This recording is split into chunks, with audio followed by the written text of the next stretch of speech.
The Olympics was amazing. Everything about it was absolutely fantastic. Just from the start of it to see what Stratford looked like before sort of everything was built on there, to see what it looks like now. It looks like a completely different place, like somewhere else they built this thing and they decided, right, we're just going to drop it here. Like, I can't believe it's the same place, that they've just changed it so much, and I think it's going to be, it's really going to help that area.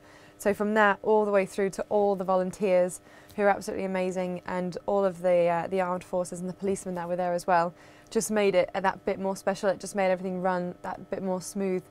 And yeah, the crowds were just unreal, like nothing I'd ever heard before. I mean, I've been to competitions where the home nation were getting, you know, really loud cheers from all the crowds and stuff, but I've never heard noise like it in my entire life, I must admit. Just even while I was swimming and I've got my ears full of water, I could still hear the crowd cheering for me while I was doing my open water swim, which was just amazing to hear that as well. And just all the support we've had. So you walk through London and there's like posters everywhere and there's signs everywhere and stuff, and it's been really, really amazing to see all that support as well, and all the secret support, or not secret, the silent support I call it, sorry. So people walking around the streets and you just see someone in there, they're wearing like a Links of London Team GB band, and you kind of go, oh, that she's supporting, and you go, oh, they're supporting over there. And they've kind of turned into a bit of gold dust in the family, I must admit. When I brought them home and I gave them to my mum and my sister, my dad and my brother were like, oh, fine then. They kind of like sit over there. So I got them some and they were really happy with that. But yeah, it's just all that support that we've had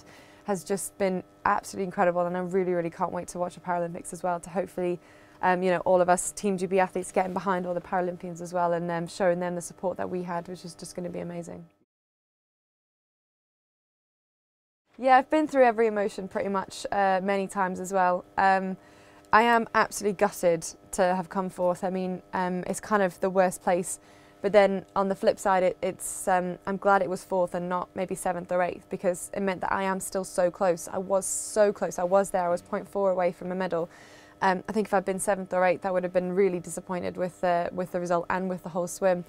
But I am happy with my performance. The way I couldn't have done any more. The way I did it was the way that it was going to be. But I am still gutted with the outcome. I really wish I'd got a medal out of that. But I guess there's not really much I can do about that now, apart from kind of take the positives. And it's still, you know, fourth in the world. But like I said, I've gone through every emotion. I'm like, fourth in the world is amazing. Then think, yeah, but it should have been better. So yeah, I'm kind of still in the moment, still in the mix of all the emotions. Absolutely, yeah. That does go through my mind quite a lot. I think the only thing with swimming is you kind of, what you're good at is kind of put on you rather than you choosing what you're good at. So I have done the short distances before, but I am better at the longer distance events. So yeah, no, but I mean, I absolutely love it. I love the freedom of open water swimming that you get.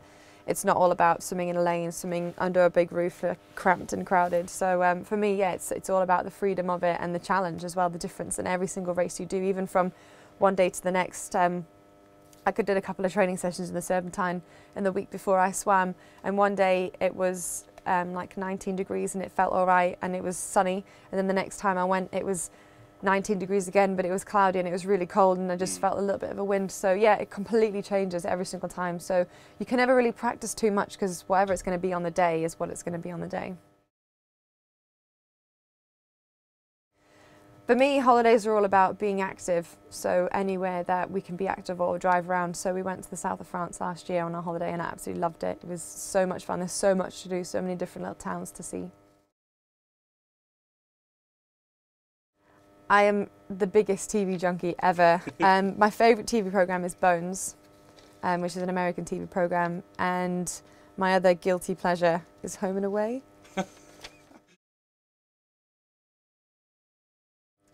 Favourite food is probably cakes of any description, really. That sounds really bad, but it's because I can't really have too many of them that I think I just like see them in rose tinted glasses and I'm like, oh, cakes.